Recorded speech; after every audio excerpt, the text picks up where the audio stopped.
धन, संपदा, सत्ता, वैभव सब यहीं छूट जाए। एक माँ जिसने तुम्हारा बचपन संवारा है, तुम्हारी जिंदगी संवारी। दूसरे नंबर पर है महात्मा। महात्मा का मतलब होता है गुरु।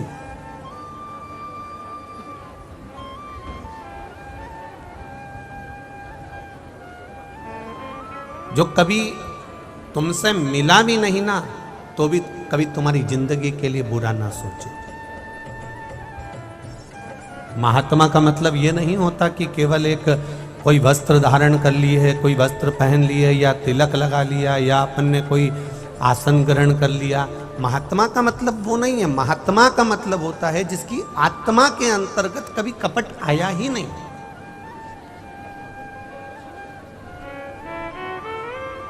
परम पूज्य गुरुदेव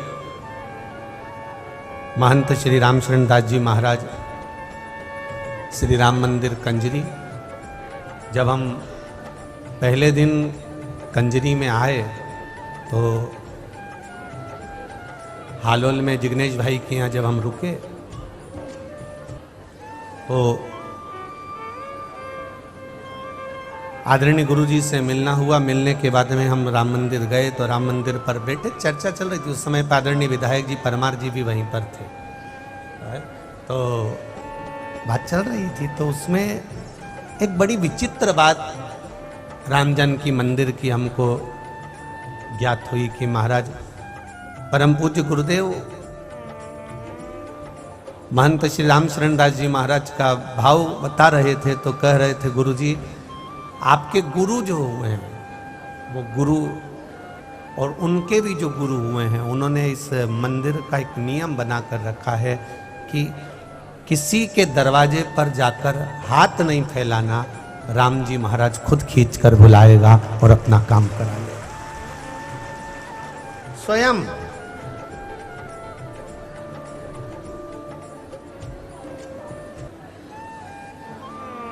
और ये राम जी की कृपा ही है। मुझे विश्वास अभी भी नहीं हो रहा कि कंजरी में शिव महापुराण की कथा हो रही है। सीधी बात है महाराज जी, ये राम जी की कृपा है। राम जी ने खींचकर इन बच्चियों को बुलाया, राम जी ने कथा करवाई, गुरु जी का सानिध्य प्राप्त हुआ, और माघ महीने में इतने सारे संतों का दर्शन हो जाना ये असंभव है महाराज। ये तो सब शिव की कृपा है, उनकी उदारता, उनकी करुणा है जो हमको दर्शन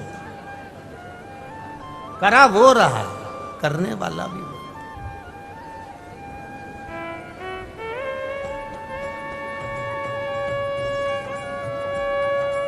तेरी कृपा बिना न हिले एक भी लेते श्वास, तेरी कृपा से तनो बखान क्या करूं मैं राखों के ढेर का, चपटी भभूत में खजाना कुबेर का। तो माँ और महात्मा और परमात्मा, ये तीन अगर हमसे दूर हो जाते हैं तो हमारा जन्म लेना बेकार है महाराज। माँ हमारे साथ हो, महात्मा मतलब ऐसा शिक्षक, ऐसा गुरु, ऐसा महात्मा, ऐसा संत, ऐसा साधु, ऐसा सन्यासी, ऐसा तपस्वी, ऐसा साधक, ऐसा उपासक जिसके भीतर कभी किसी के प्रति कपट भाव, बैर भाव, ईर्ष्या भाव प्रकट।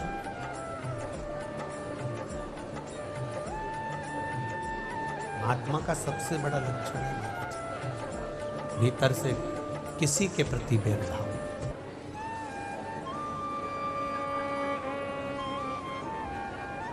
मातंग बाबा के दरवाजे पर शबरी अम्बा रोज दर्शन कर आ जाती है।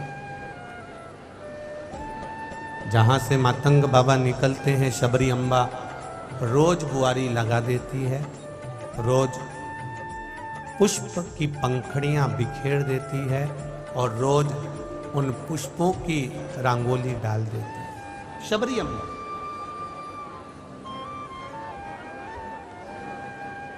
कई लोगों ने पूछा सबरी से कि तो गुरुजी के लिए रंगोली डालती है, गुरुजी के लिए बुआरी काटती है, रोज रंगोली डालती है, रोज फूल की सेज बिछाती है गुरुजी के लिए। तो सबरी अम्बा ने कहा कि गुरु अगर ये मार्ग सुलभ कर देंगे, अगर गुरु इस मार्ग से निकल जाएंगे तो ये निश्चित है एक दिन मेरा राम भी इसी मार्ग से निकल कर जाएगा, मेरा राम भी इसी मार्ग से निकल कर जाएगा।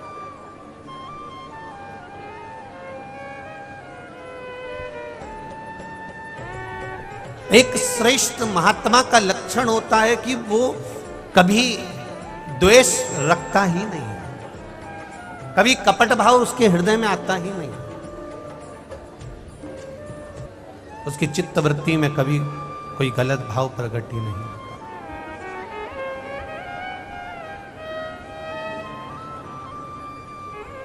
और तीसरे नंबर पर है परमात्मा।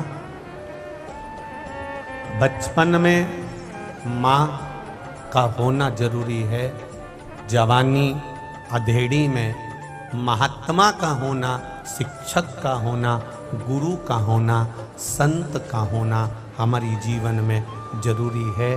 और मृत्यु के समय पर परमात्मा का होना हमारे जीवन में बहुत जरूरी है। हम तीन से वंचित हैं। हमें दुनिया के शब्द अच्छे लगते हैं पर अपनी माता के शब्द अच्छे नहीं लगते। नवयुवक बेटे बेटियों को मां अगर कुछ कह दे तो बुरा लग जाता है, और दुनिया के लोग कुछ भी कह दे तो नहीं लगेगा। मां ने अगर एक गाली दे दी बच्चे को बुरा लग जाएगा, और दोस्त गाड़ी चलाते हुए बाइक पर चलते चलते 4-6 गाड़ी भग दी है, उसे कोई फर्क नहीं पड़ता।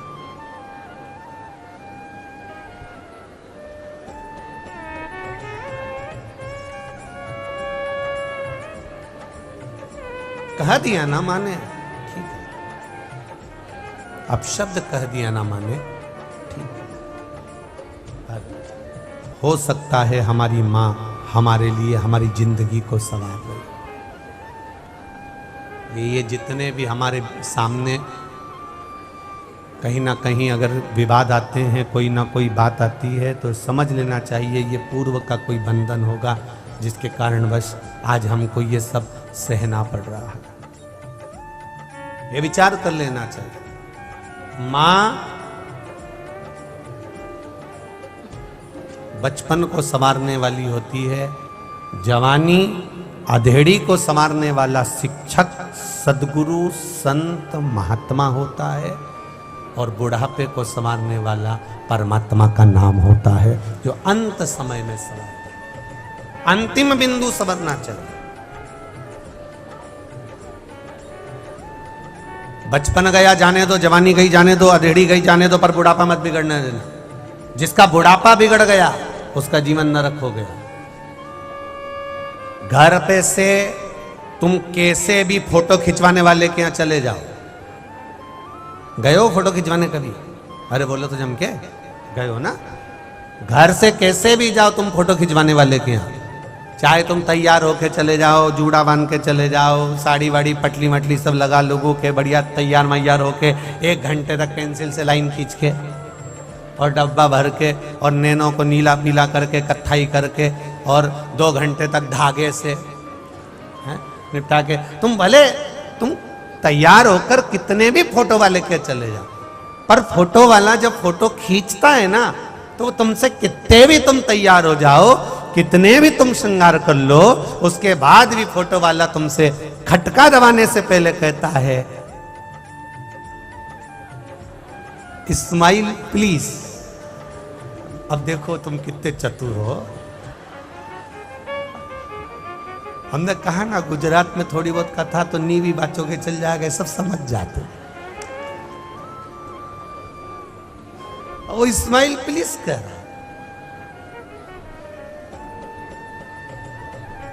अब उसको स्माइल प्लीज कहने की जरूरत क्या पड़ी जब इतनी सच के आई है, इतना श्रृंगार करके आई है, इतनी अच्छी कपड़े पहन कर आई है, इतना जूड़ा बांध कर आई है, इतना सब साज सजा कर आई है, तो फिर उसको ये कहने की जरूरत क्या है कि स्माइल प्लीज?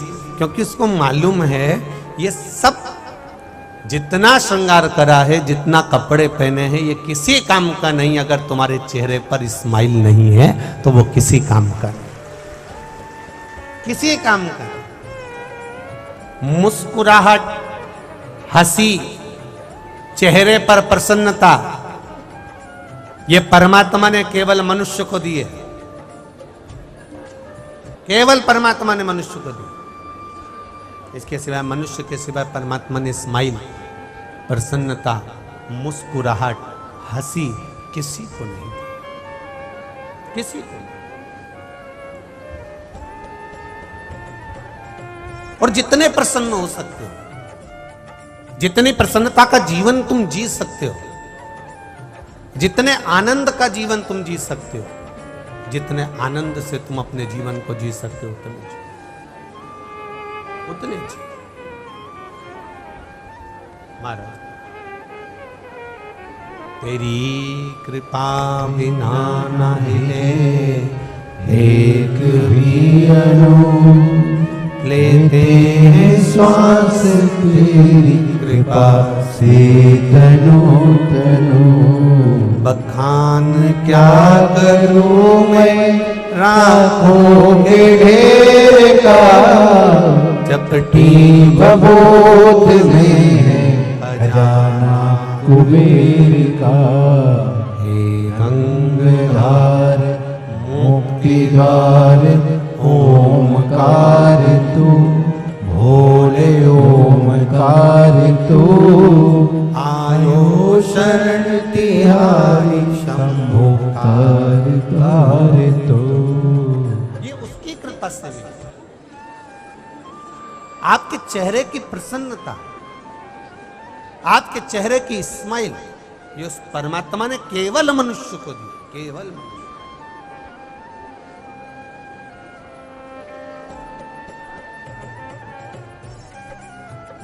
किसी ने बहुत अच्छा कहा है महाराज, अभी मुस्कुरा लो, इन दांतों से खिल खिल कर बुढ़ापे में गिर जाएंगे ये दांत हिल हिल कर। अभी मिला है, मुस्कुरा, बाद में नहीं मिलेंगे, तब याद आएगी मेरा सोफा सेट कहाँ चले गए। तब स्मरण में नहीं आएगा कि गया कहाँ। फिर याद रखना, पढ़ते समय चश्मे की याद आती है, खाते समय दांत की याद आती है, और मरते समय राम की याद आती है। तब याद आता है। पढ़ने बैठोगे तब याद आएगा मेरा चश्मा तो कथा में छूट गया, मेरा चश्मा तो घर रह गया, मेरा चश्मा तो वहां रह गया। खाते समय याद आया मेरे सोफा सेट तो फ्रिज के अंदर रह गया है। और ये लड्डू तिल्ली का, और तिल्ली का लड्डू खाना दम की बात होती है। एक सास और बहू में झगड़ा हो गया। सास ने कहा बेटा लड्डू बनाना तो तिल्ली को पीस लेना, मूंगफली के दाने को पीस लेना, और पीसने के बाद फिर गुड़ में लड्डू बनाना हो। बहू ने कहा नहीं, मेरी मम्मी ने बोला है तिल्ली को सेको, गुड़ में डाल दो, लड्डू बन के तैयार। अब सास ने जो लड्डू बनाया वो पीस के बनाया, बहू ने जो लड्डू बनाया सेक के गुड़ के अंदर डाल के बना दिया। अब दोनों में से सास का जो लड्डू था, एक दिन सास बाहर बैठ के खा रही थी बड़ी आराम से, और बहू ने जो मुंह में लड्डू लिया तो दांत निकल के सामने। अंतर है, ओल्ड इज गोल्ड। बुढ़ापा बुढ़ापा है, सिखाता बहुत कुछ है, बहुत कुछ सिखा देता है। तो यहाँ शिव पुराण कह रही है, भगवान शंकर की कथा कर रही है। ये प्रसन्नता, ये आनंदता, ये हृदय का आनंदता, ये चित्त की आनंदता, ये परमात्मा ने केवल मनुष्य को दी। तो मां, महात्मा, और तीसरे नंबर पर है परमात्मा।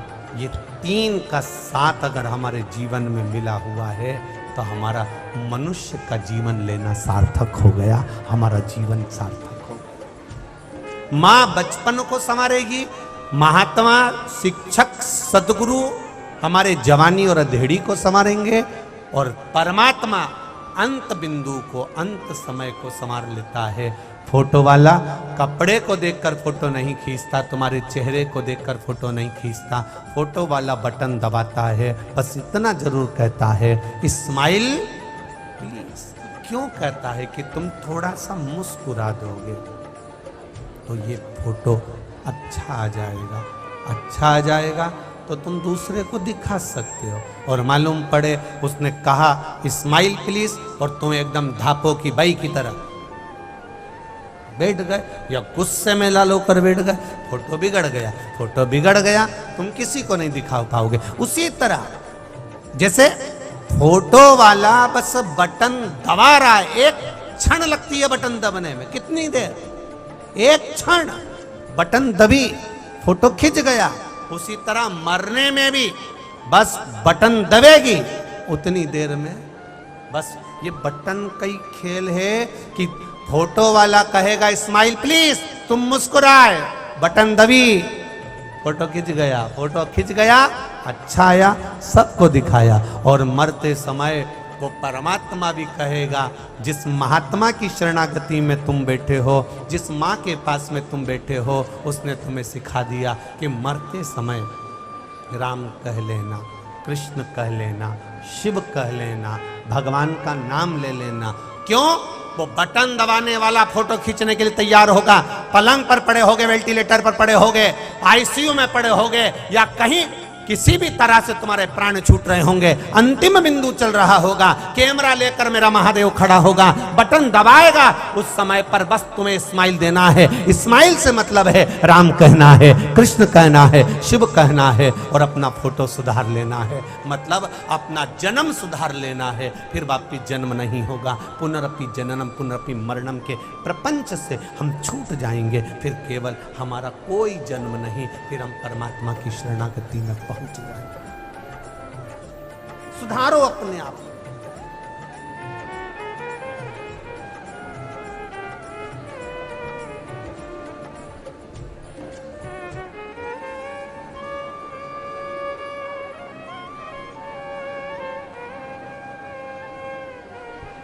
अभी मुस्कुरा लो इन दांतों से, खिल खिल के, नहीं तो बुढ़ापे में सब निकल जाएंगे।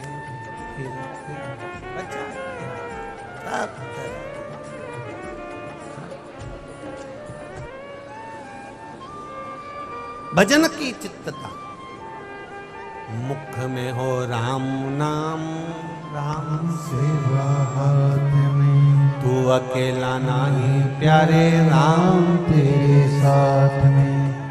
किया अभिमान तो फिर मान नहीं पाएगा, होगा वही प्यारे जो मेरे राम जी को भाएगा।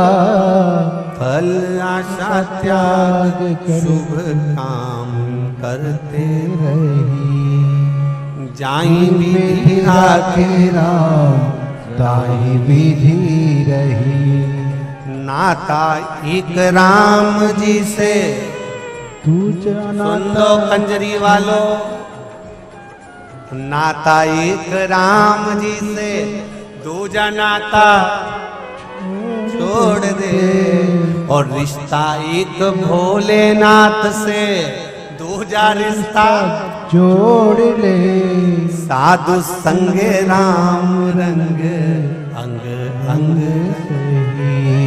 और जाई विधि राखे राम ताई विधि रही। महाराज भजन चित्त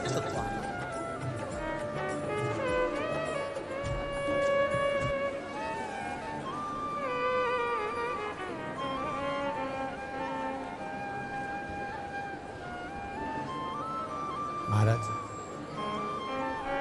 एक भाव,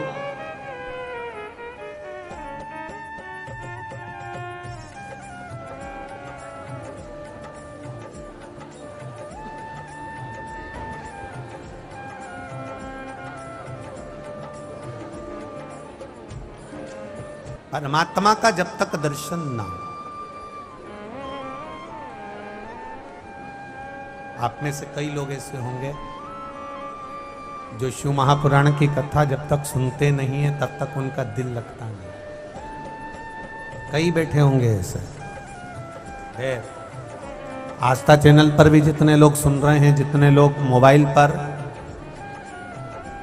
फेसबुक यूट्यूब पर श्रवण कर रहे हैं, उनके भी चित्तवृत्ति में यह होगा, जब तक वो थोड़ी देर की कथा ना सुन ले, जब तक वो थोड़ा स्मरण ना कर ले, तब तक उनका मन नहीं भराता। मैं 5 मिनट सुनूं पर सुनूं।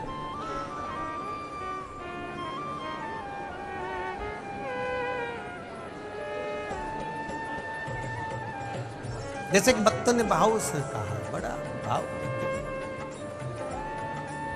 जरा देर ठहरो राम,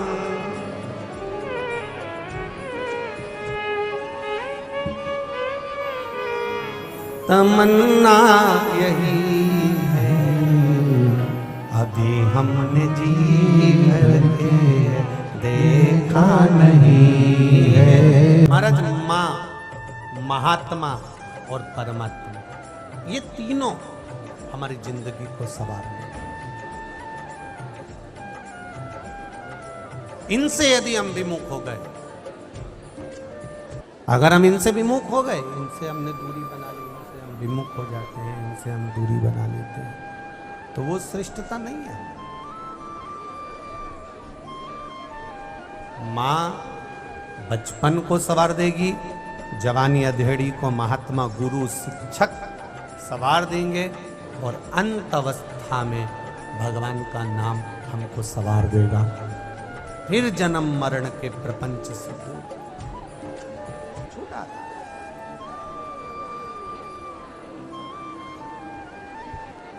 इनको संभालना है हमको, इनके चरणारविंद का अनुमोदन, इनके चरणों की भक्ति हमारे जीवन को आनंद प्रदान करे। शिव महापुराण की कथा में अपन श्रवण करे थे,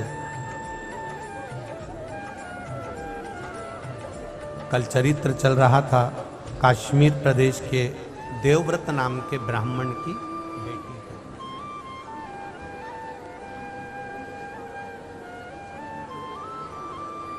कौन सा जन्म मिला उसको?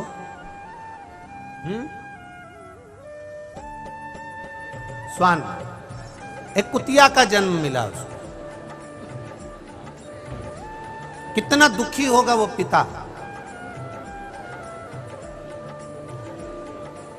जो भस्म मस्तक पर लगाकर, चंदन मस्तक पर लगाकर और अपनी बेटी को देख रहा है कि मेरी बेटी का जीवन क्या है।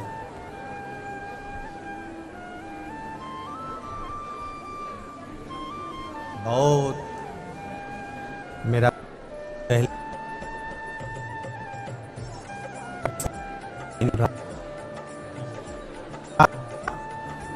तुमको पढ़ाते हैं, लिखाते हैं, बाहर भेजते हैं, विद्या अध्ययन कराते हैं, अच्छा रखते हैं, तो मेरा बेटियों से निवेदन रहता है कि उसके पिता के बताए अनुसार आप पढ़ भी रहे हो, चल भी रहे हो, वस्त्र भी पहन रहे हो, तो इतना निवेदन पिता का जरूर स्वीकार करना कि अपने बाप को, अपने पिता को नरक में धक्का मत दे देना, पिता को कन्यादान का मौका जरूर देना।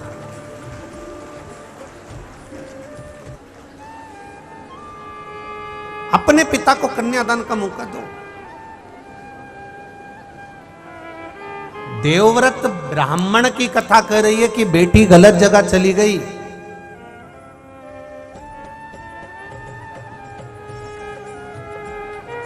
श्वान की योनि, एक कुत्ता की योनि, एक कुतिया की योनि प्राप्त कर ली। और जरा विचार करिए कितना भयंकर स्वरूप है। एक पांव टूटा हुआ है, एक कान कटा हुआ है, एक आंख फूटी हुई है, और शरीर भी पूरा उसका जो था, पूरा शरीर में से उसके जो एक आध बार तो कभी जिंदगी में तुमने भी ऐसा कुत्ता तो देखा ही होगा। देखा है कि नहीं देखा है? तो उसके शरीर से पूरे बाल झड़ गए, कहीं कहीं उसको छीटा छीटा पड़ गया, पूरे बाल। विचार करिएगा जरा, सोचिए, इतना भयंकर स्वरूप उसका। बाप का मन नहीं दुखेगा, पिता का मन नहीं दुखेगा, पिता का हृदय नहीं रोएगा, पिता का मन नहीं रोएगा। बेटी के लिए कितना सोचता है पिता, कन्यादान की पूरी तैयारी कर लेता है। बेटी का जन्म होता है तो थोड़ा पैसा जोड़ना चालू कर देता है, रखना चालू कर देता है, साड़ियाँ रखता है, रकम बनवाता है, सामान रखवाता है, पूरा सामान जोड़ जोड़ के पिता रखता है, संभाल के। और वो बेटी जिसको, पिता को जिस बेटी पर नाज था, पिता को जिस बेटी पर नाक था कि मेरी बेटी है, मेरी बेटी, इसका शादी ऐसी करूंगा, ऐसा विवाह करूंगा, ऐसा करूंगा, वैसा करूंगा, और वही बेटी अगर किसी आड़े टेढ़े के साथ में चली जाए, दूसरे धर्म में चली जाए, सनातन धर्म को छोड़कर दूसरे धर्म में प्रवेश कर जाए और विवाह कर ले किसी दूसरे धर्म के लड़के से, तो विचार करना उस पिता को कितना रोना पड़ता होगा, जिसने इतनी तमन्ना, इतनी इच्छाएं जागृत करके रखी होगी। उस पिता को कितना सोचना पड़ता होगा। विचार करिए जरा, अपने मन में, अपनी चित्त में, अपनी बुद्धि में ये विचार लाइएगा, कितना रोना पड़ता। देवव्रत ने तो केवल देखा है बेटी का जीवन कि मेरी बेटी कुतिया की योनि पा गई, स्वान की योनि पा गई, उसका शरीर ऐसा हो गया, उसका पांव टूट गया, उसकी आंख चली गई, उसका कान कट गया, और उसका पूरा शरीर बेकार होकर पड़ा हुआ नाली के पास पड़ी हुई है। वो बेटी को देखा तो कितना दुख हुआ, कितना दुख।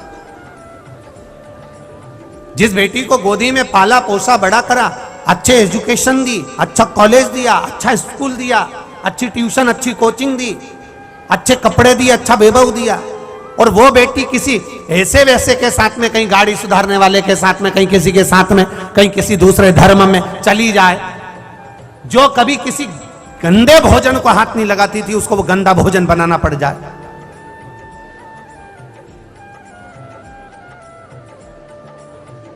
जो कभी गंदे भोजन के सामने से निकलकर चली जाती तो वोमिटिंग कर देती है, उल्टी कर देती है, उसको वो भोजन करना पड़ रहा है, उसको वो भोजन बनाना पड़ रहा है।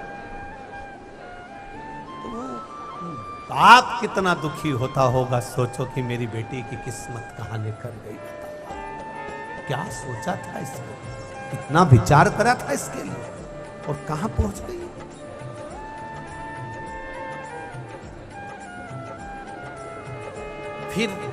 फिर से कहूंगा एक बात, फिर ध्यान देना,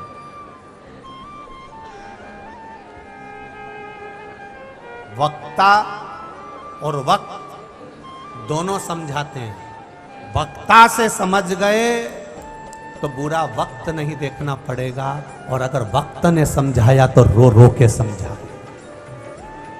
वक्ता और वक्त दोनों समझाते हैं।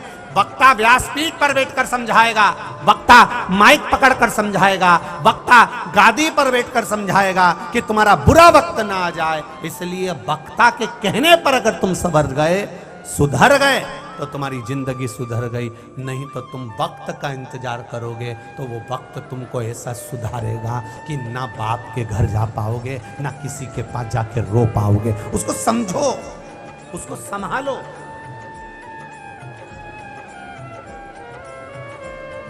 विचार करिए जरा अपने विचार।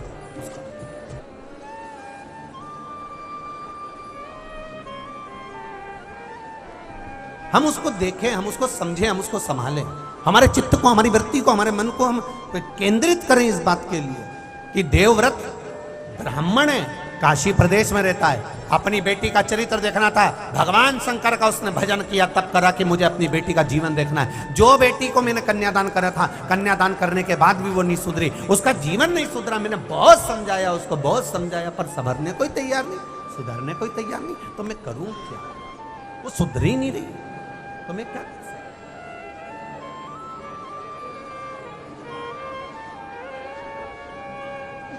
अब जैसे ही भस्म लगाया, चंदन लगाया और देख लिया कि मेरी बेटी को कुतिया का जन्म मिला है, स्वान का जन्म,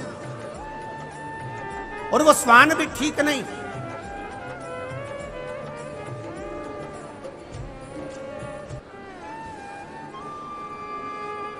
जो व्यक्ति पाप कर्म में डूबा रहता है, डूबा रहता है, डूबा रहता है, बहुत पाप करे, वो पाप करने वाले से भी निवेदन है कि भगवान से एक प्रार्थना जरूर करना।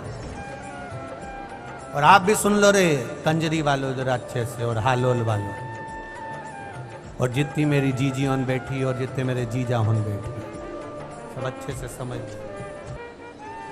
भगवान से कहना पाप कर्म करा, झूठ बोला, कपट करा, बेईमानी करी, छल करा, प्रपंच करा, सब कुछ करा हमने जिंदगी में, हमने करा, पर भगवान से कहना मैं पाती हूं, मैंने पाप करा है, पर इतना निवेदन मेरा स्वीकार करना, अगर मुझे कुत्ता का भी जन्म दे तो किसी ऐसी वैसी जगह मत देना, मुझे गोवर्धन नाथ जी के चरणों में ब्रजमंडल में कुत्ता बनाकर भेज देना। कारण पूरी दुनिया के जितने कुत्ता हैं ये किसी का डंडा खाते हैं, सूखी रोटी खाते हैं, धाक खाते हैं, लात खाते हैं, पीटे जाते हैं, पर ब्रजमंडल का जो कुत्ता होता है गोवर्धन नाथ जी के चरणों का, वो भी गिरिराज जी का चढ़ा हुआ दूध पी के सहसा बनता है। मुझे बनाना उसके चरणों का कुत्ता बना देना, जहां मैं उसके चरणारविंद का दूध पीऊंगा, चाटूंगा, तो मेरी जिंदगी संवर जाएगी। बस उतना भी बहुत है मुझे, उतना भी बहुत।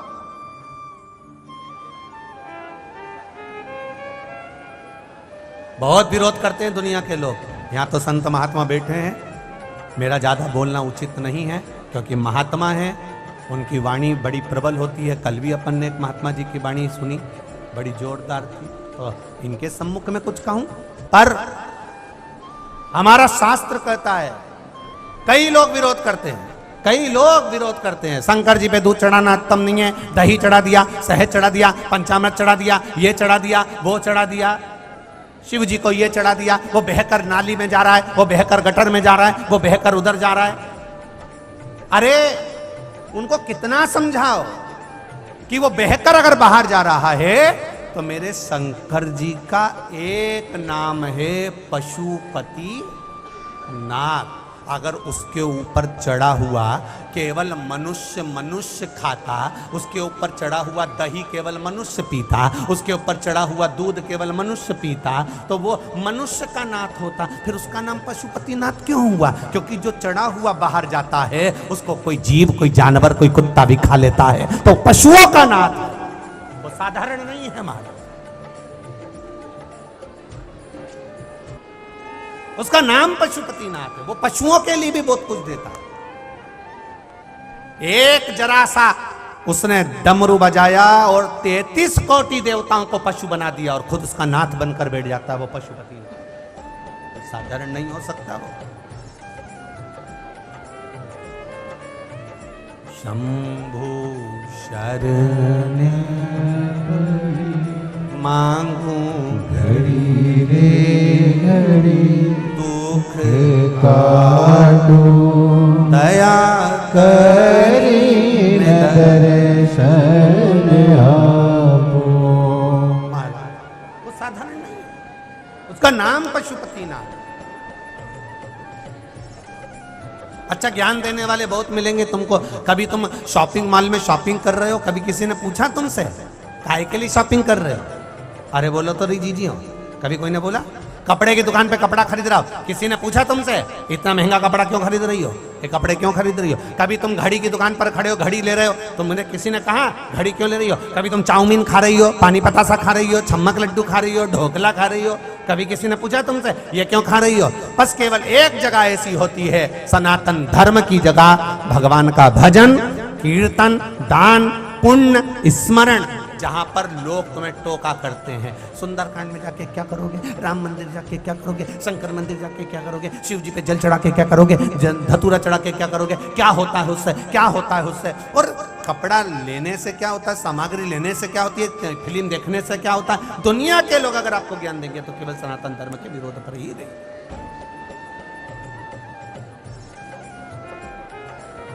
समझाए देवव्रत के नेत्रों में जल भरा, मेरी बेटी का जीवन कैसा, मेरी बेटी को मैं कैसे संभालूं, मेरी बेटी के लिए मैं क्या करूं। शंकर भगवान की आराधना करने के लिए देवव्रत वापिस बैठ गया। अब आराधना किस लिए कर रहा है कि मेरी बेटी का जीवन संभल। अब इसकी ये स्वान की योनि, उसकी कुत्ता की योनि छूट जाए। भगवान से कहना अगर हमने पाप ज्यादा करा हो तो हमें कहीं इधर उधर मत भेज देना दादा, हमको तुम तो कहाँ भेज देना। बोलो बोलो जम के, या तो गोवर्धन नाथ जी के चरणों में भेज देना, केदारनाथ भेज देना, सोमनाथ भेज देना, मल्लिकार्जुन भेज देना, कहीं 12 ज्योतिर्लिंग में, कहीं विश्वनाथ, कहीं महाकालेश्वर, कहीं ऐसी जगह भेज देना जहां शिवजी पे दूध चढ़ेगा, बहकर बाहर आएगा। कोई दूध चढ़ाने वाला गिलास लेकर जा रहा है, लोटा लेकर जा रहा है, कलश लेके जा रहा है, उसका दूध नीचे गिर गया, उसमें से मैं पी लूंगा, बस भगवान के चरणों में रह लूंगा। अगर पाप भी ज्यादा करा है तो मुझे गिरिराज जी के चरणों का कुत्ता भी बना दोगे तो मेरा जीवन संवर जाएगा। बहुत उसके चरणों का दास भी बन गया तो मैं बहुत, मैं पढ़ा रहूंगा, पढ़ाऊंगा। पर कोई कोई कुत्ता ऐसा होता है जो ब्रजमंडल तक भी नहीं पहुंच पाता, 12 ज्योतिर्लिंग तक भी नहीं पहुंच पाता।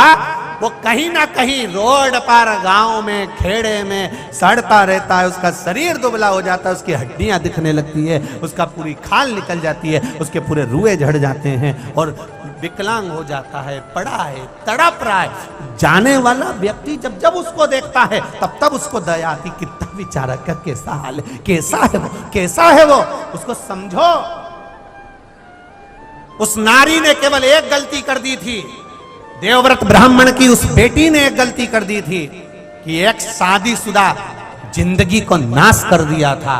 पति पत्नी आराम से रह रहे थे, बच्चे आराम से रह रहे थे और ये उसमें बीच में कूद गई और उसके पति को इसने अपना बना लिया। अपना बनाया, पति उधर खर्चा ना कर कर इधर खर्च करने लगा, उठा उठा के धन देने लगा, वैभव देने लगा, धन देने लगा, गाड़ी दे दी, बंगला दे दिया, जायदाद दे दी, मोबाइल दिला दिया, हैंडसेट दिला दिया, दुनिया का सारा सामान उसको दिला दिया।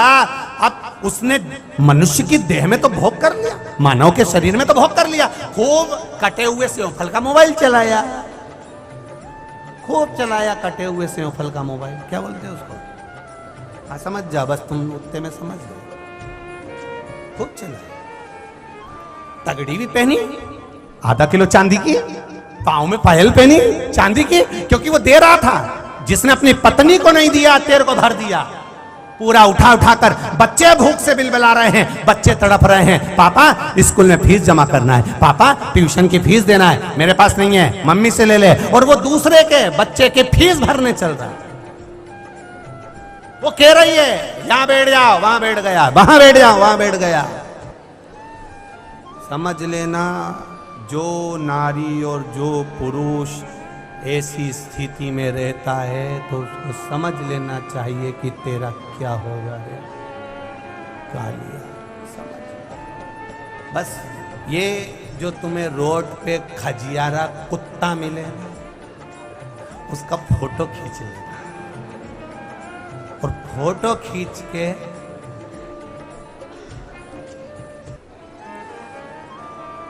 एक बार व्हाट्सएप पे वायरल कर देना और नीचे लिख देना तेरा क्या होगा रे कालिया। बस जिसने शिव पुराण सुनी होगी उसको ये, और मेरा निवेदन आपसे, ये कथा आपको थोड़ा ना थोड़ा, इस कथा को थोड़ी सी क्लिप काट कर जनमानस तक पहुंचना चाहिए। कई लोगों के घर बच जाएंगे, कई लोगों के घर सुधर जाएंगे। ये क्लिप जनमानस तक पहुंचना चाहिए। क्या होगा तेरा, ये कुत्ते का जन्म, कुत्ता भी बनता तो अच्छा बनता।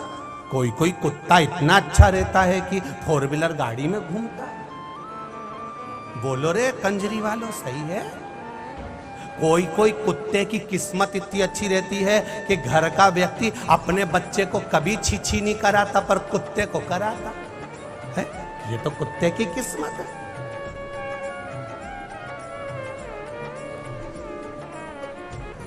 उसकी किस्मत।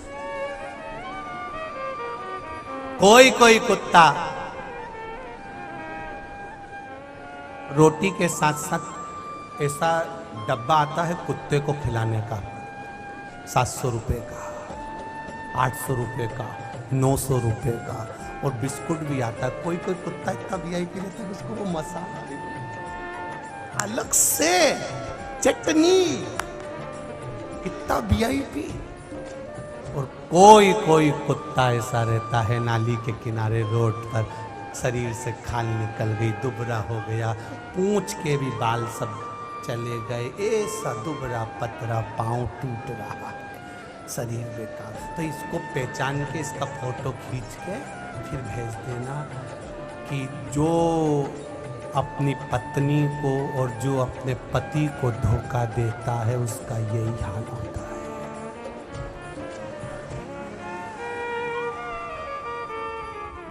कोई पूछे ये कथा कहां से आई?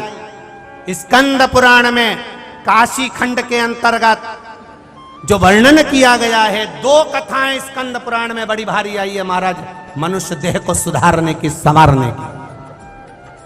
काशी, इस कश्मीर प्रदेश के अंतर्गत जो देवव्रत नाम का ब्राह्मण है, उसकी जो बेटी है उसको समझाया बुझाया, बहुत समझाया, पर मार्ग नहीं छोड़ा, उसने मार्ग नहीं छोड़ा, इसलिए वो गलत संगति में पड़ गई। पर पुरुष के ऊपर उसने स्मरण करा, पर पुरुष को अपना बनाना चाहा। उसका सुंदरता इतनी थी कि पुरुष उसके ऊपर लोभित हो जाता था, पुरुष उसकी ओर हो जाता था। ना जाने कितनों के घर का वैभव इसने अकेला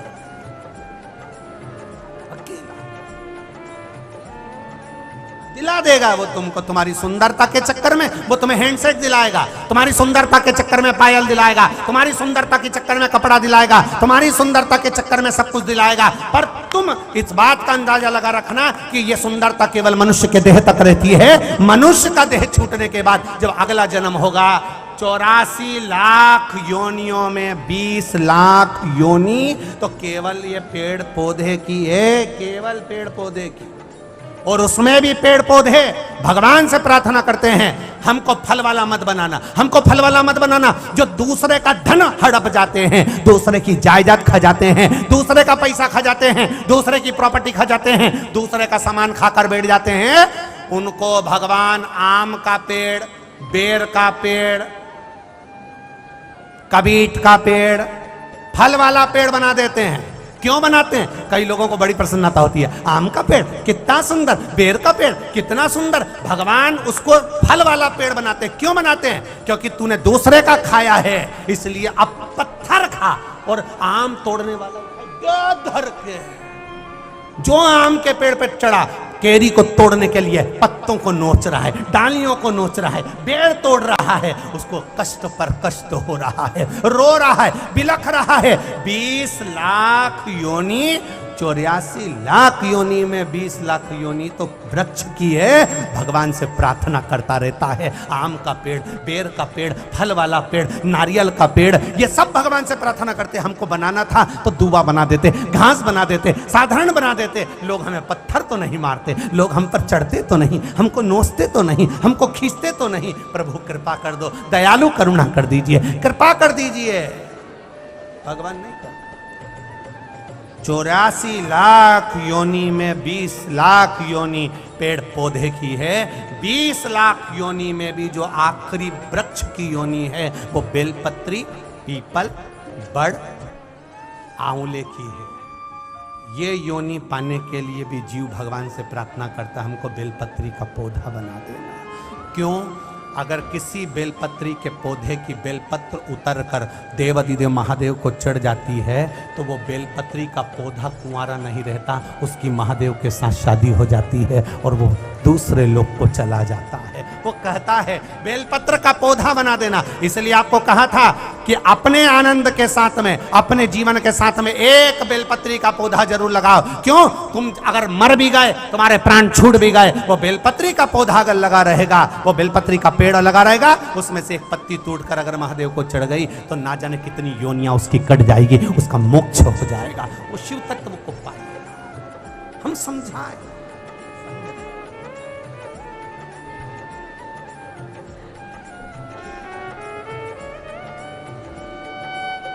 मत बुरा कर्म कर वरना पछताएगा, भगवान की आंखों से तू बच नहीं पाएगा। बच नहीं पाएगा। अरे ओ अज्ञानी मत कर नादानी। क्यों परेशान? विचार करो हमारे इस योनि में, हमारे इस जीवन में कितनी विचित्रता है। थोड़ा वो कहते हैं ना, शिव के सिवा कहीं दिल ना लगाना, शिव के सिवा कहीं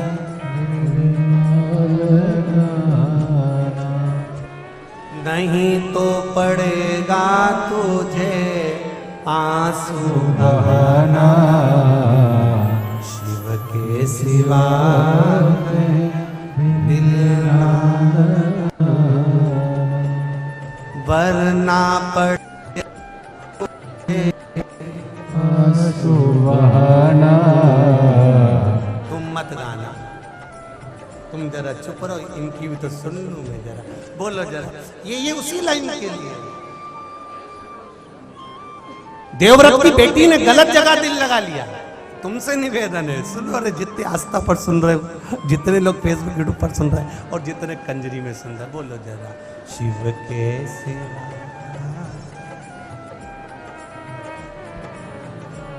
थोड़ा वॉल्यूम बढ़ाओ।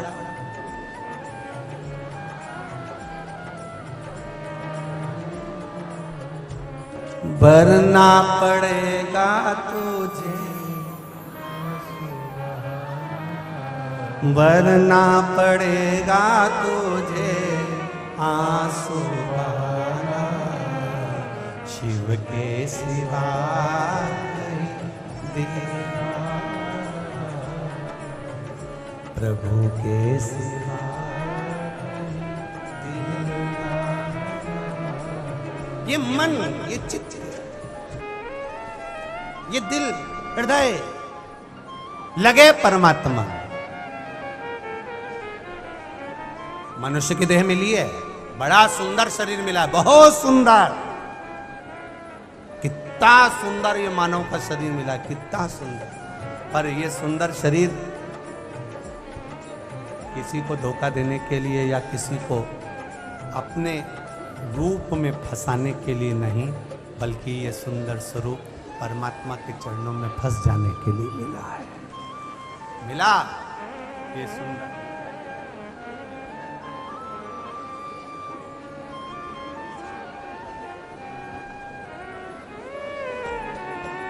कितनी सुंदर माँ यमुना, कितना सुंदर उसका भाव।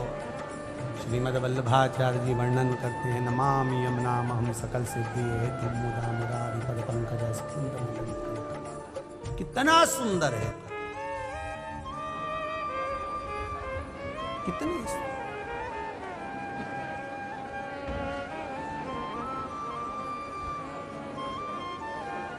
महाराज।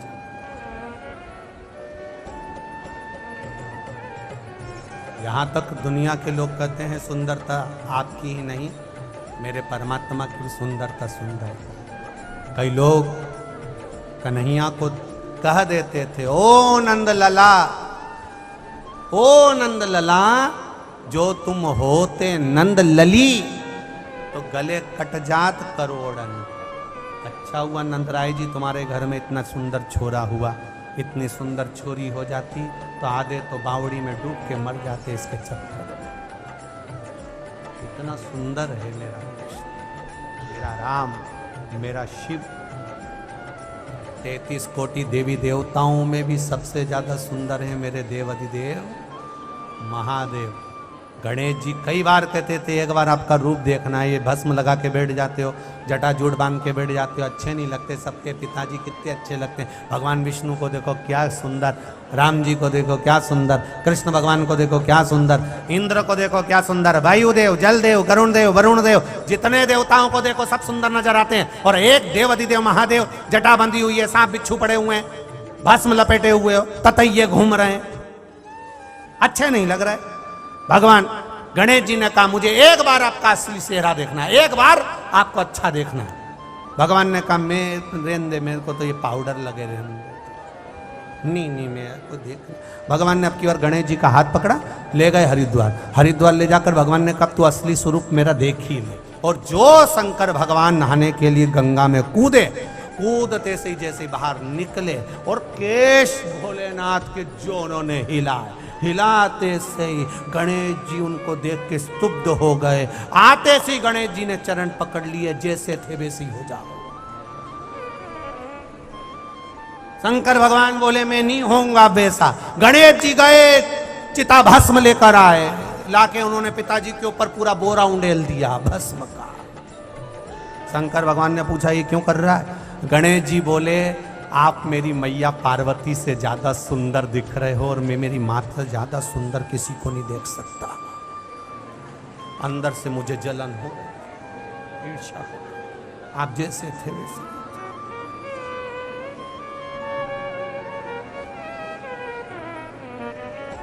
कितनी कृपा, कितनी दया मेरे भोलेनाथ जी ने कि मेरे सारे देवता अच्छे दिखे, इसलिए महादेव भस्म लगा के बैठ जाते हैं। ततैया वतैया पास में रख लें। उन्होंने कहा इंद्र के पास जाओ, भगवान विष्णु के पास जाओ, ब्रह्मा जी के पास जाओ, वरुण गरुण के पास जाओ, मेरे पास मत आओ। इसलिए उन्होंने कैलाश धाम पर जाकर बैठ गए। कैलाश धाम पर वो भी ततैया लटका के, बिच्छू लटका के, नाग बगर गले में धारण कर कर, मृगछाला पहनकर, कोई मतलब नहीं किसी से। चलो जाओ, मेरे पास मत बैठो। आज भी राम मंदिर में बैठने की जगह होती है, कृष्ण मंदिर में बैठने की जगह होती है, देवी के मंदिर में बैठने की जगह होती है, सारे देवताओं के मंदिर में बैठने की जगह होती है, पर शंकर जी के गर्भगृह में बैठने की जगह नहीं होती। क्यों? लोग इतना पानी ढोल के जाते हैं कि साड़ी भी बचा के चलना पड़ता है। महादेव कहते हैं मेरे पास बैठ के टाइम बर्बाद मत करो, अपने घर जाओ। चलो यहाँ से बस लोटा चढ़ाओ और अपने घर जाओ। तो किसी ने पूछा महादेव जी आपके पास में समय क्यों नहीं है? महादेव बोले मैं खुद राम नाम जपता रहता हूँ, कृष्ण नाम जपता रहता हूँ, तुम भी जपो, अपने घर जाओ। टाइम का को बर्बाद करते हो। पूरे दिन भर में 24 घंटे में एक लोटा जल लेकर, बस ज्यादा समय नहीं लगता एक लोटा जल चढ़ाने में। लगता है क्या? अरे बोलो तो जम के, नहीं लगता। एक लोटा जल चढ़ाने में कोई समय नहीं। लोटा भर के अपने घर से ले गए, हर लोटा लगाया, बाकी झेला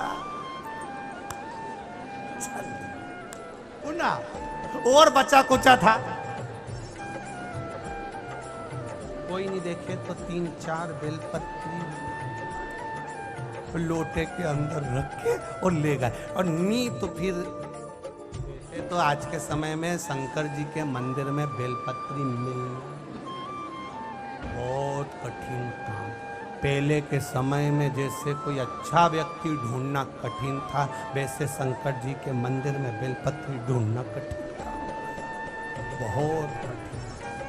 जो जाता है, एक कोई चढ़ा के जाता है, दूसरा पहले उठा के धर लेता, दूसरा चढ़ा के गया, तीसरा पहले उठा के धर लेता।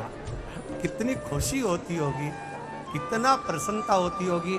जिन शिव मंदिरों में लोगों के जाले नहीं निकलते थे, उसमें कुत्ते बैठे रहते थे, धूल पड़ी रहती थी, आज उस शिव मंदिर में लोग जल चढ़ाने के लिए लाइन लगाएं, इससे बढ़कर कोई सौभाग्य नहीं, इससे बढ़कर कोई खुशी नहीं। ना कोई ढोंगे, ना कोई प्रपंच, ना बेल है, ना भभूति, केवल शंकर भगवान के नाम का गुणगान है, शिव का स्मरण, केवल शिव का और कुछ नहीं। कर सेवा तू लगन लगाकर, मन में सच्चा भाव जगाकर, भीगी आंखें खोलो रे अब वल्लभ। महाराज नेत्र की रो रहा, बेटी की जिंदगी कैसे सवरे, जो बेटी इतनी गलत दशा में पहुंच गई, उस बेटी का जीवन कैसे संवारा जाए। विचार करा क्या करा जाए। शिव की आराधना में वापिस डूब गया, वापिस देवव्रत फिर डूब गया।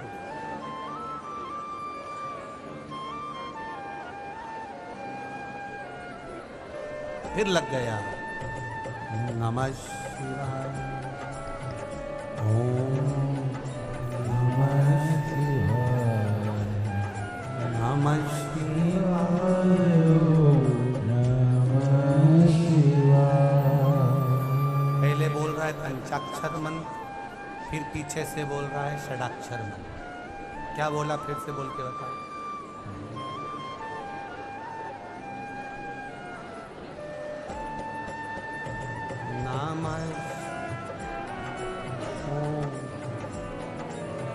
पहले कौन सा मंत्र आ गया?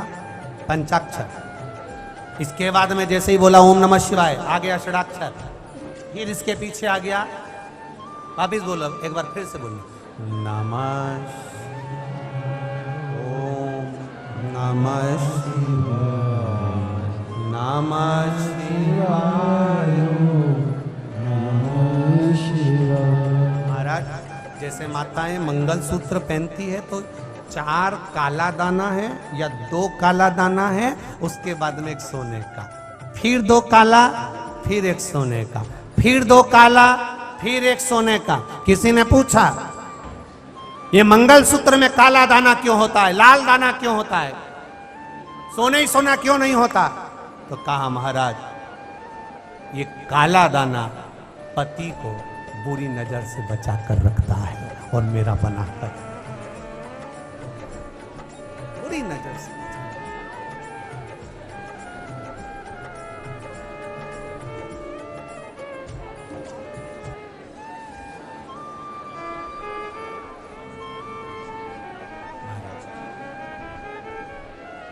इसलिए पंचाक्षर, षडाक्षर, द्वादशाक्षर, 2.5 अक्षर का, 2 अक्षर का, इन मंत्रों का अपना एक आनंद है महाराज जी। कैसे जपना है, कैसे धारण करना है, कैसे उसका गुणगान करना है, ये हमारे ऊपर होता है। नमः शिवाय, नमः शिवाय, ओम नमः शिवाय, नमः शिवाय, ओम नमः शिवाय, नमः शिवाय, ओम नमः शिवाय। करा गुणगान, करा स्मरण, करा भजन, करा। लग गया पीछे, शिव मंदिर से बाहर निकला, बेलपत्री के वृक्ष के नीचे जाकर बैठ गया। देवव्रत बेलपत्र के वृक्ष के नीचे बैठा।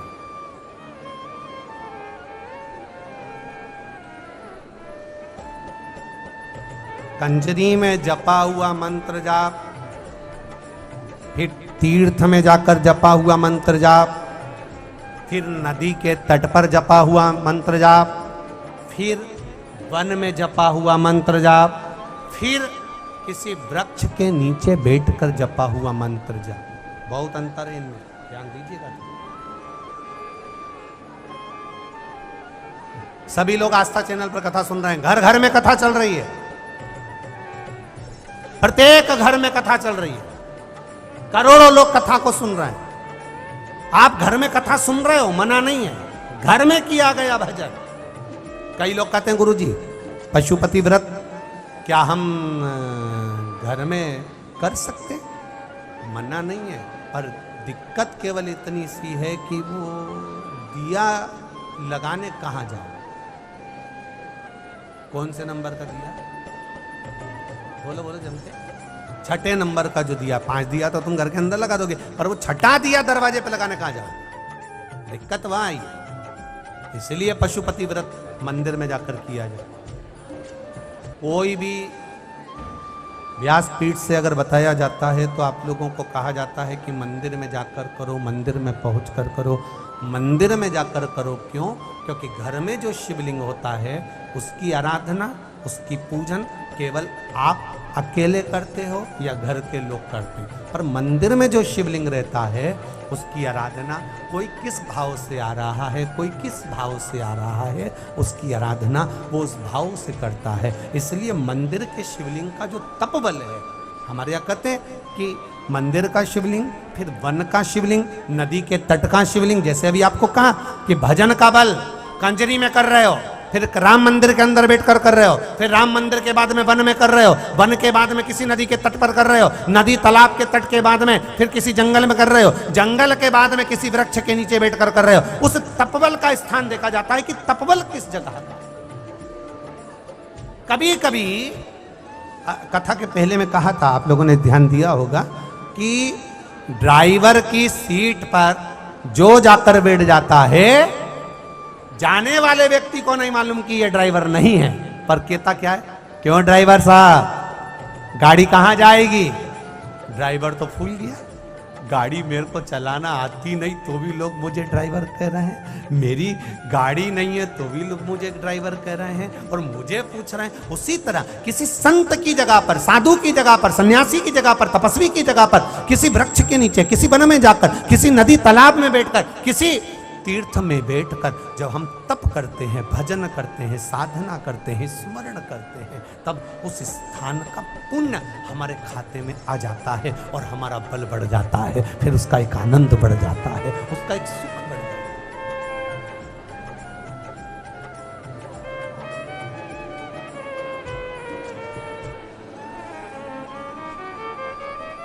वो बढ़ जाएगा।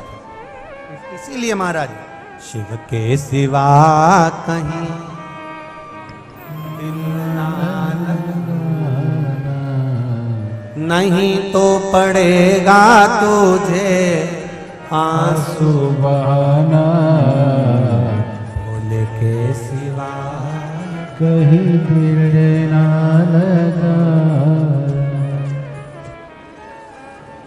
ये जीवन में कहा, ड्राइवर को बोल दिया, कहा स्थान पर बैठा था इसलिए ड्राइवर मिल दिया। कितना हमारे यहां पर बल है देखिए। मास्टर की धर्म पत्नी मास्टर नहीं होती, होती है क्या? अरे बोलो तो रे, नहीं होती। फिर भी लोग क्या कहते हैं?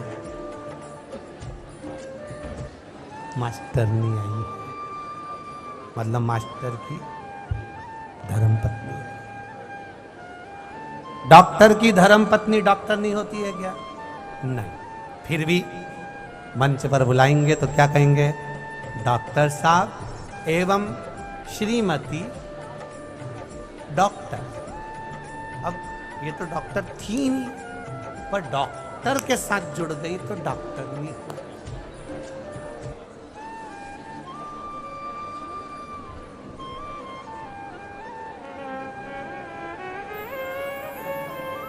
ये जुड़ने से बहुत फर्क पड़ता है। आप कहां जुड़े हुए हो इसका बहुत फर्क पड़ता है, बहुत।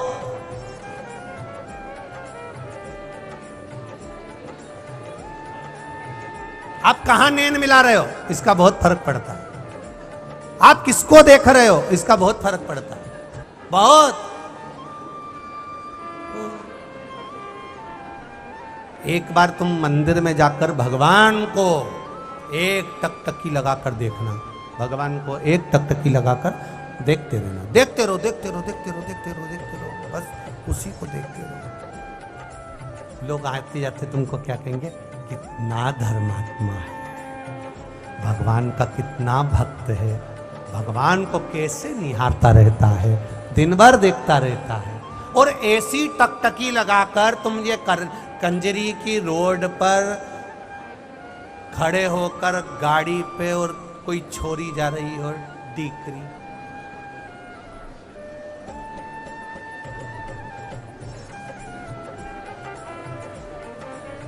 फिर क्या होगा?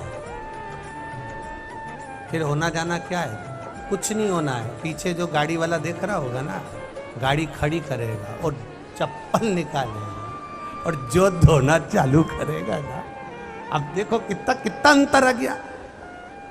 तुमने किसी को देखा तो उसने जूता उठा के धोया, उसने तुमको खूब मारा और गाली दी, अपशब्द का। बताओ, छोरी को देख रहा है, गलत काम कर रहा है, आंख एक टकटकी लगाकर देख रहा है। अब यहां तुम्हें सम्मान नहीं मिला है, गला पकड़ रहा है, यहां तुम्हें सम्मान नहीं मिला है, और तुमने भगवान को देखा तो वहां सम्मान मिला कि नहीं मिला? कितना धर्मात्मा रोज आता है, राम जी से नैन मिलाता है, राम जी का दर्शन करता है, ठाकुर जी से नैन मिलाता है, ठाकुर जी का दर्शन करता है। कितना अंतर है स्थान का, कितना अंतर।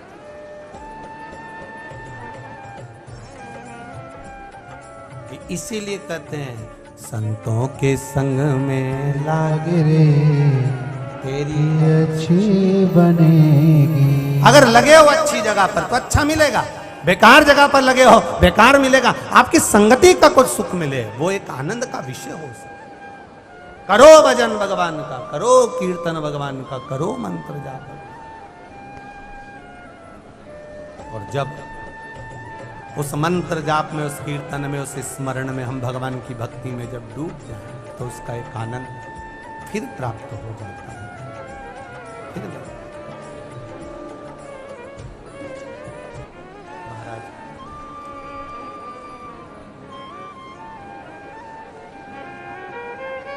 भगवान शिव की कथा कह रही है, भगवान शंकर का गुणगान कर रहा है,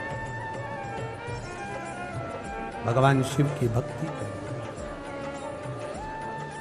अरे कर ले प्रभु से प्यार फिर पछताएगा। भगवान शिव का गुणगान करा। वृक्ष के नीचे देवव्रत बैठ गया, आसन जमा लिया देवव्रत ने बेलपत्री के वृक्ष के नीचे, और जो जाप करने बैठा, जो जाप करने बैठा, आपको पहले भी कथा में कहा, जब कोई विशेष कार्य होता है और वो कार्य नहीं हो रहा होता है तो क्या करा जाता है? जल, जहां आप लोगों ने पहले स्मरण किया है, ऐसे ये शिवलिंग है, ये जलाधार है, ये जल यहां से गिर रहा है, वो स्थान। जब विशेष कोई कार्य होता है, अटक रहा है, नहीं हो रहा, गणेश जी वाली जगह पर जल चढ़ाइए, सबको मालूम है ना, जलाधारी में। फिर षडानंद कार्तिकेय वाली जगह पर जल चढ़ाइए, बीच में अशोक सुंदरी का स्थान है, वहां जल चढ़ाइए। चढ़ाते चढ़ाते माँ पार्वती मैया के हस्त कमल पर जल चढ़ाकर फिर शिव जी पे जल चढ़ाइए। थोड़ा सा जल बचाइए, वो जल बेलपत्री के वृक्ष के नीचे ले जाकर अपने मन का भाव कहकर चढ़ा दीजिए। 4-5 दिन चढ़ाकर देखिए, बाबा हाथ पकड़ लेगा और वो कार्य सफलता देगा। शिव तत्व की ओर एक पत्र आया है, देखिए।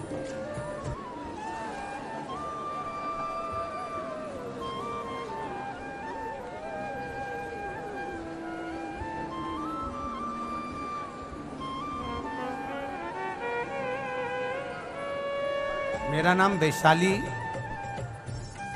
कांतिलाल जी सोना सूरत से। कहीं बैठी हो तो हाथ हिलाइएगा, जिनने पत्र भेजा। आप ही हैं? दोनों हाथ हिला दो एक बार। श्री शिवाय नमस्ते। श्री शिवाय नमस्ते। पशुपति व्रत और भगवान शिव को जल चढ़ाने का नियम जो गुरुदेव आपने बताया है, किसी कार्य के लिए जब हम जल चढ़ाते हैं उसके लिए आपको वर्णन करते हैं, उसका वर्णन टीवी के माध्यम से मैं कथा सुनती रही हूँ।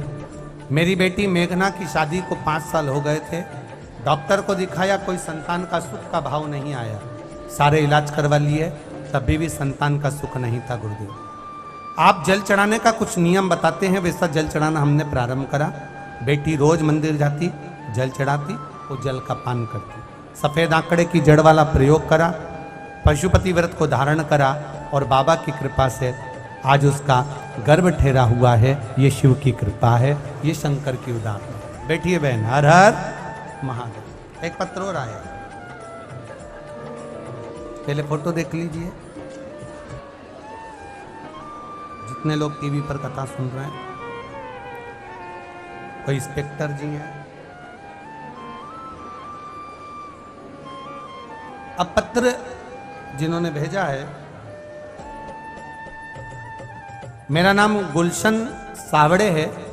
हम मकरपुरा बड़ौदा में रहते हैं। कहीं बैठे हो तो हाथ हिलाइए, जहाँ कहीं बैठे हो। अच्छा पीछे हैं, अच्छा इधर हैं, ठीक है ठीक है। श्री शिवाय नमस्ते बहन, दोनों हाथ हिला दीजिए एक बार। हर हर महादेव। बाबा की कृपा का क्या वर्णन करूं। मेरे बेटे को डॉक्टर ने कह दिया था कि ये आंखों से इसका विजन चले गया है, और बचपन से इसकी आंख में तकलीफ थी, आंखों से दिखना बंद हो गया था। डॉक्टरों ने भी जवाब दे दिया था, उसकी आंख पूर्ण तरह से जाती रही है। 12 वर्ष के होने का हम लोग भी धीरे धीरे उसकी आंखों का इलाज करवाते रहे, पर आंखों की रोशनी का स्मरण नहीं रहा। गुरुदेव किसी ने कहा कि देवताओं भगवान शंकर पर जल चढ़ाइए, और उस जल को उसकी आंखों में लगाना प्रारंभ करिए। हमने वही शिव जी को एक लोटा जल चढ़ाते, शंकर जी का जल का आचमन कराते, बेलपत्री खिलाते और उसकी आंखों में लगाना प्रारंभ करा। बाबा की कृपा देखिए गुरुदेव, आज जिस बच्चे की पूरी आंख जा चुकी थी डॉक्टर के हिसाब से, आज उसकी आंख बाबा की कृपा से फिर काम करना प्रारंभ कर दी और बाबा की करुणा। बच्चा आया है साथ में? हाँ, दोनों हाथ ऊपर कर दो उसके भी। श्री शिवाय नमस्तुभ्यम, हर हर महादेव। मेरे बच्चे को दिखना वापिस प्रारंभ हो गया। मैं शिव जी को बड़ोदरा से यहाँ पर धोख लगाने के लिए प्रणाम करने आई हूँ कि बाबा ने मेरे सुन लिया। एक पत्र और लिख रही हूँ गुरुदेव। मेरी ननंद बड़ोदरा की कथा श्रवण कर रही थी। नंदोई को तबीयत खराब हो गई, इतना स्वास्थ्य खराब हो गया, समझ में नहीं आ रहा था, अटैक भी था और भी बीमारी हो गई। गुरुदेव, ननंद बाई रोने लगी, बिलखने लगी, क्योंकि वो उड़ीसा में थे और ये यहाँ थे। बड़ा दुख। पंडाल में बैठकर बाबा देवाधिदेव महादेव से बड़ोदरा की कथा में ही प्रार्थना करी और बाबा की कृपा से उनका इलाज चालू हुआ। भयंकर अटैक आया, शरीर ने काम करना बंद कर दिया, पर दीदी ने भी मन और विश्वास पूर्ण रखा। शिवजी को जल चढ़ाती रही, बाबा से कहती रही और मेरे नंदोई भगवान की कृपा से बच गए, नहीं तो वेंटिलेटर पर पहुंच गए थे, जिनका फोटो मैंने लगाया है। और शिव कृपा किसको कहते हैं गुरुजी? बच भी गए और बाबा की कृपा से उनका IAS प्रमोशन भी बाबा ने करा दिया और बाबा की करुणा हुई है, शिव कृपा हुई है। बैठिए बहन। श्री शिवाय नमस्ते। ये शिव तत्व है। ओ घड़ी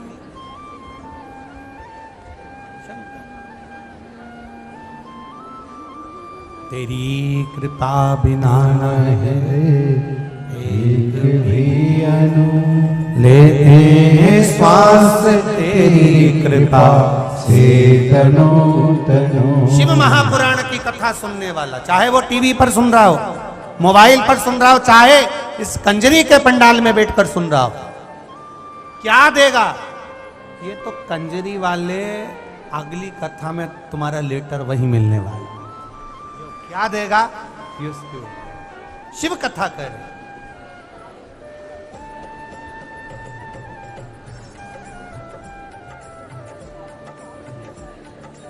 देवव्रत बेलपत्र के वृक्ष के नीचे बैठ गए, लग गया साधना।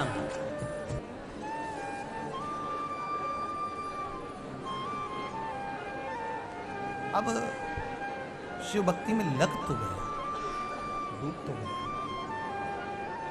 रम तो गए। फिर निवेदन करेंगे। पहले दिन की कथा याद है आप लोगों को?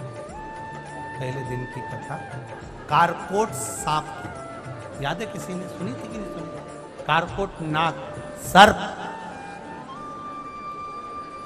कहां जाकर बैठा था? भगवान शंकर के शिवलिंग के सामने केवल जाकर बैठा है कारकोट सर्प। सारे सर्पों में बस यही सर्प ऐसा है कि डसता है तो व्यक्ति मरता नहीं है, पर शरीर पूरा सड़ जाता है, पूरा शरीर काला पड़ जाता है, बदबू आने लगती है, शरीर में से फफोड़े निकलने लगते हैं, जगह जगह से मांस उछलने लगता है और पीप रक्त मांस गिरने लगता है। कौन सा सांप है वो? कारकोट सांप। अब इसने विचार किया कि मैं जाके बैठ गया। अब क्या करा? क्या था इसने? केवल शिवलिंग के सामने बैठा था, केवल शिवलिंग के सामने, केवल शंकर के सामने।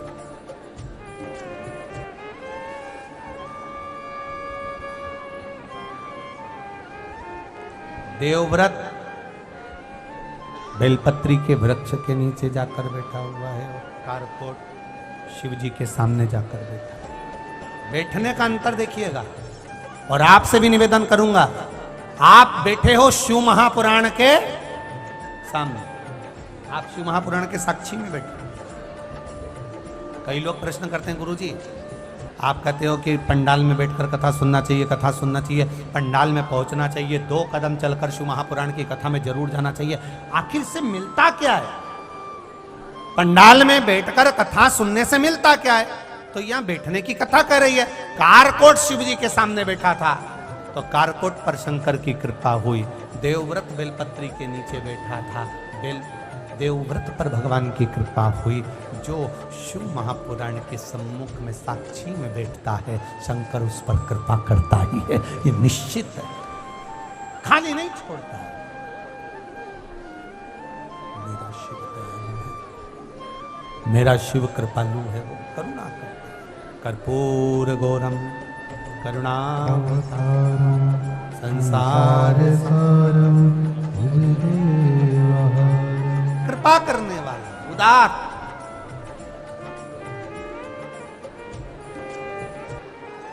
इसने नहीं मांगा देवव्रत ने कुछ भी, बेलपत्री के वृक्ष के नीचे बैठा है, कुछ नहीं मांग रहा। आपसे भी निवेदन है, जब जिंदगी में कहीं उलझन नजर आने लगे, कष्ट दिखने लगे, बहुत तकलीफ आने लगे, लगने लगे कि अब जिंदगी बेकार सी हो गई, हर तरह से हार जाओ, 2 क्षण के लिए शंकर भगवान के शिवलिंग की साक्षी में जाकर बैठ जाओ, या फिर किसी शिव महापुराण में जाकर बैठ जाओ, या शंकर भगवान की उस आनंद में बेलपत्र के वृक्ष के नीचे 2 क्षण जाकर बैठ जाइए, आपकी जिंदगी अपने आप धीरे धीरे संवरना चालू हो। बैठो उसकी शरणागति।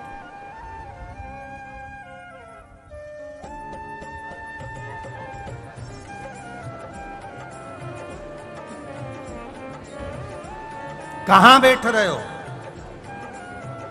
किस जगह पर बैठ रहे हो, वो बैठने का स्थान भी देखा जाता है। दूध अगर बेकार नहीं हो तो उसको काय में रखा जाता है? फ्रिज के अंदर। फल बेकार नहीं हो तो उसको काय में रखा जाता है? बोलते जाओ जल्दी जल्दी। फ्रिज के अंदर। सब्जी बेकार नहीं हो तो उसको काय में रखा जाता है? फ्रिज के अंदर। फ्रिज के अंदर रख दोगे तो वो सड़ेगा नहीं। उसी तरह आप शिव महापुराण के फ्रिज में आकर बैठ जाओगे तो सड़ोगे नहीं, ये निश्चित है। सड़ना नहीं है, आप सड़ने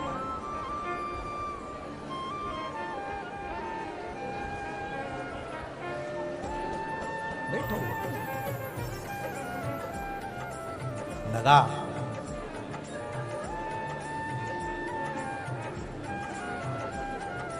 देवव्रत बैठा है। नमः शिवाय, नमः शिवाय, नमः शिवाय, नमः शिवाय। बैठा है देवव्रत। इतने में भगवान देवाधिदेव महादेव का कैलाश हिलने लगा।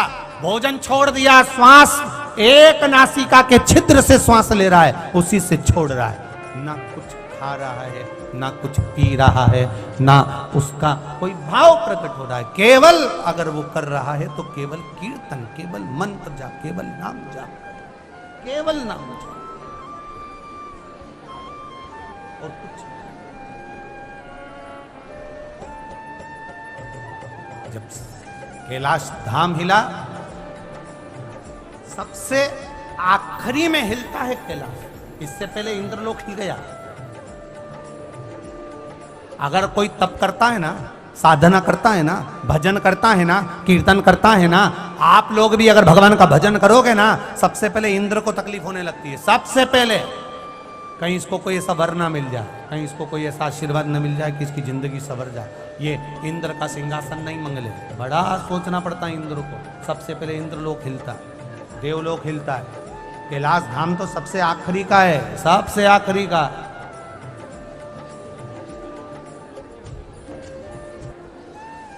जब सब तरफ से देवताओं हिल गए, तब आखिरी में कैलाश धाम हिला। पार्वती जी ने देवाधिदेव महादेव की प्रार्थना करी, हे नाथ, हे करुणा सागर, हे करुणा करने वाले, मेरे विश्वनाथ शंभु, विश्व का भरण पोषण करने वाले, हे भोलेनाथ, आप नेत्र तो खोलो मेरे शंभु, नयन तो खोलिए, नेत्र तो खोलिए। शंभो, हे शिव स्वामी, करुणा सागर नेत्र खोलिए ना। नेत्र।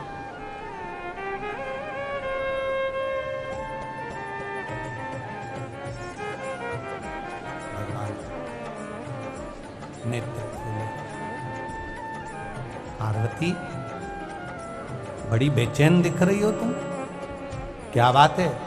पार्वती जी कहती है देवव्रत, काश्मीर प्रदेश का एक भक्त देवव्रत बेलपत्री के वृक्ष के नीचे बैठकर आपका मंत्र जाप कर रहा। मैं आपको जगाना नहीं चाहती थी, पर बेलपत्री के वृक्ष के नीचे लक्ष्मी झाड़ू लगाती है, सरस्वती वीणा बजाती है, इंद्राणी उस बेलपत्री के वृक्ष के नीचे जल का सींचन करती है, 33 कोटि देवी देवता उस बेलपत्री के वृक्ष की जड़ में विराजमान होते हैं। इसलिए देवव्रत एक बार पंचाक्षर मंत्र बोलता है तो वो 33 करोड़ बार गिना जाता है, ऐसा बेलपत्री का वृक्ष होता है। बेलपत्री के वृक्ष के नीचे एक बार अगर भगवान का नाम लिया जाता है तो वो 33 करोड़ बार, 33 कोटि बार गिना जाता है। एक मंत्र केवल नमः शिवाय, ओम नमः शिवाय, नमः शिवाय, ओम नमः शिवाय। 33 कोटि बार गिना है। 33 कोटि। इतना सुंदर लिखा है। अगर आपने लिंग पुराण पढ़ी हो तो लिंग पुराण के अंदर, स्कंद पुराण के अंदर, नर्मदा पुराण के अंदर और शिव महापुराण के अंदर वर्णन मिलता है। विष्णु यज्ञ होता है, शिव यज्ञ होता है, रुद्र यज्ञ होता है, लक्ष्मी यज्ञ होता है, श्री राम नाम यज्ञ होता है, राम यज्ञ होता है, वसुदेव यज्ञ होता है, कृष्ण यज्ञ होता है, मानस यज्ञ होता है, धेनु यज्ञ होता है और अश्वमेध यज्ञ होता है, सर्वोत्तम यज्ञ होता है, सर्वतोमुखी यज्ञ होता है। कितने यज्ञ भारत की भूमि पर होते हैं, ढेर यज्ञ होते हैं। शिव महापुराण की कथा कहती है मंदिर में जाकर एक लोटा जल जब कोई व्यक्ति चढ़ाता है तो विश्व में जितने यज्ञ होते हैं वो सारे यज्ञ का पुण्य एक लोटा जल से प्राप्त हो जाता है। विश्व में जितने यज्ञ होते हैं उसका एक लोटा जल से उसका पुण्य प्राप्त हो जाता है। आप जरा विचार करिए, आप लोगों में से कितने लोग हैं जो जल चढ़ाते हैं? अब आपको रखिए, आप अश्वमेध यज्ञ, सोम यज्ञ, रुद्र यज्ञ, देव यज्ञ, इंद्र यज्ञ, जितने यज्ञ होते हैं भारत की भूमि पर, राम यज्ञ, कृष्ण यज्ञ, ये यज्ञ वो यज्ञ, जितने यज्ञ भारत की भूमि पर होते हैं, जितने संत साधु सन्यासी तपस्वी साधक उपासक, जितने ब्राह्मण जन गुरुजन करवाते हैं, आपका एक लोटा जल जब आप शिव जी को समर्पित करते हो तो इतने यज्ञ आप प्रतिदिन के कर लेते हो, आपके खाते में वो यज्ञ का आनंद प्राप्त हो जाता है। शिव मंदिर तक जाना, शिव की चौखट पर जाना। शंकर भगवान का द्वारपाल, भगवान देवाधिदेव महादेव का द्वारपाल मणिभद्र, मेरे भोलेनाथ जी का द्वारपाल मणिभद्र का काम क्या है? मणिभद्र का काम क्या है? अवंती का नरेश, उज्जैन का राजा स्वयं जब संकट की घड़ी में गिर गया तब उसने कुछ नहीं करा, केवल दरवाजे की चौखट पर जाता था और उस चौखट का स्पर्श मात्र करता था और लौट कर जाता था। केवल स्पर्श, केवल छूना, और छुआ हो रहा है। क्या है ऐसा? हम फिर कहेंगे आप लोगों से, आप वैसे तो कंजरी वाले किस्मत वाले हैं, आज से इनका नाम कंजरी वाले नहीं किस्मत वाले कहना चाहिए। महाराज किस्मत वाले हो। पूरा विश्व इस शिव महापुराण की कथा को अपने गांव में, अपने नगर में करवाने के लिए ललाए थे। महाराज जी आपका आशीर्वाद है, पूरा विश्व केवल इस शिव पुराण को अपने गांव, अपने नगर में कराने के लिए। पर 2019 में इस कथा को कोरोना काल के अंतर्गत बुक किया गया था कि ये कथा 2023 में इस तारीख में होगी। अब 19, 20, 21, 22, 4 साल के बाद में ये कथा का क्रम बाबा ने यहाँ पर लगाया। ये शिव की कृपा। बीच में कोई तारीख खाली नहीं थी, इसलिए वो तारीख ये मिली थी, ये प्राप्त हुई 3-4 साल पहले। ये कहीं शिव कृपा से प्राप्त हुआ। और अभी भी उत्तर प्रदेश में हमारी कोई कथा नहीं है, पर उत्तर प्रदेश में ये संतों ने, जैसे आदरणीय गुरु जी ने परम पूज्य महंत श्री रामचंद्र दास जी महाराज जी यहाँ सीताराम सरकार की यहाँ खींच लाए, ऐसे ही वहाँ संतों ने 2 दिन के लिए फिर खींच लिया। ये नहीं है उत्तर प्रदेश में कथा, पर संत खींच कर, ये संतों के लिए। हम उत्तर प्रदेश के लोगों से कहेंगे प्रयागराज के मेले में 2 दिन आप लोग आनंद लो, 2 दिन जो मिल रहा है, मिला है आपको त्रिवेणी शिव चर्चा, उसका 2 दिन आनंद। वहाँ आसपास के रहने वाले सब 2 दिन आओ खाक चौक में सतुआ बाबा की सेवा ले, शाम को 4 से 7 करो त्रिवेणी पर मिला। तो यहां शिव महापुराण की कथा कर रही है। ये हिल गया देवलोक, सिंहासन हिल गया देवाधिदेव महादेव का। इतनी जल्दी नहीं हिलता मेरे महादेव का सिंहासन। भगवान शंकर से प्रार्थना करिए, आप कृपा करो, आप करुणा करिए, आप कृपा करो। भगवान देवाधिदेव महादेव, अच्छा हुआ क्या ये बताओ। बस वो तप कर रहा है, आसन हिल रहा है। आप जाइए, जिस बेलपत्री के वृक्ष के नीचे लक्ष्मी झाड़ू लगाती, सरस्वती बीणा बजाती, 33 कोटि देवता जहां विराजमान होते हैं, ये शिव तत्व कोई साधारण नहीं। सारे यज्ञों का पुण्य एक साथ मिल जाता है देवाधिदेव महादेव को एक लोटा जल चढ़ाने। सारी समस्या का हल बोल बम का नारा है, बाबा एक सहारा है। ये शिव, ये शंकर। कहा शिव जी ने पार्वती से कहा, जाओ पार्वती, नंदी भृंगी श्रृंगी सबके साथ देवव्रत के पास में जाकर कहिए, तुम्हारी बेटी का उद्धार केवल एक ही चीज से हो सकता है। उसने पाप बहुत करा, दूसरे के धन को खाया, दूसरे के सुहाग को उसने अपना बनाया, ये उसने दोष करा है। उसका निदान केवल एक है, 12 महीने शिवरात्रि आती है। कितने महीने? 12 महीने शिवरात्रि आती है। सुनो पार्वती, 12 महीने की शिवरात्रि पर जब भक्त शंकर भगवान पर जल चढ़ाने के लिए आए, शिवालय में पूजन करने के लिए आए, दर्शन करने के लिए आए, उन शिवजी को जल चढ़ाने वाले भक्त का पांव शिवालय में जब पड़ेगा, वहां पानी गिरा हुआ होता है जहां कीचड़ हो जाता है। बोलो, गर्भगृह में गीला होता है कि नहीं होता? जम के बोलो जरा।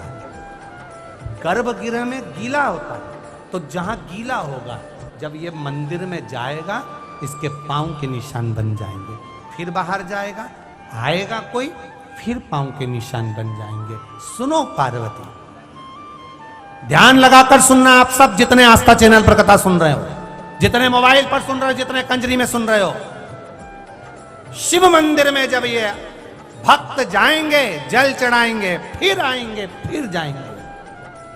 भक्त जब मंदिर के अंदर पहुंचता है, उसकी हाजरी मणिभद्र भरता है। अंदर जाएगा, कीचड़ हो जाएगा। वो कीचड़ जब कोई धोएगा और धोने के बाद वो पानी बाहर जाएगा, देवव्रत से कह देना उस पानी को वो अपनी कन्या पर छीट दे। 12 महीने शिवरात्रि पड़ती है। जब माघ शिवरात्रि पड़ेगी, उस महाशिवरात्रि का जल का, कीचड़ का पानी उस कुतिया के ऊपर, उस स्वान पर जाएगा, उसकी गति सुधर जाएगी, उसका मोक्ष हो जाएगा। अब जरा विचार करिएगा जरा, अब समझने वाली बात है महाराज, कि शिवजी पर केवल 1 लोटा जल चढ़ाने से जो पुण्य है, उससे अधिक पुण्य तो शंकर जी के मंदिर में पौछा झाड़ू लगाने से। पौछा झाड़ू लगाने से वो जो कीचड़ हो गया है, उस कीचड़ का केवल धोने पर अगर छींटा भी लग गया इस शरीर को, उसको धोने पर इस शरीर पर थोड़ा सा भी भाग लग गया तो समझिएगा कि जिंदगी संवर गई हमारी, हमारा जीवन सार्थक जीवन। 16 फरवरी से 22 फरवरी तक सीहोर में कुबेरेश्वर धाम पर रुद्राक्ष महोत्सव है। शिवरात्रि का समय होता है।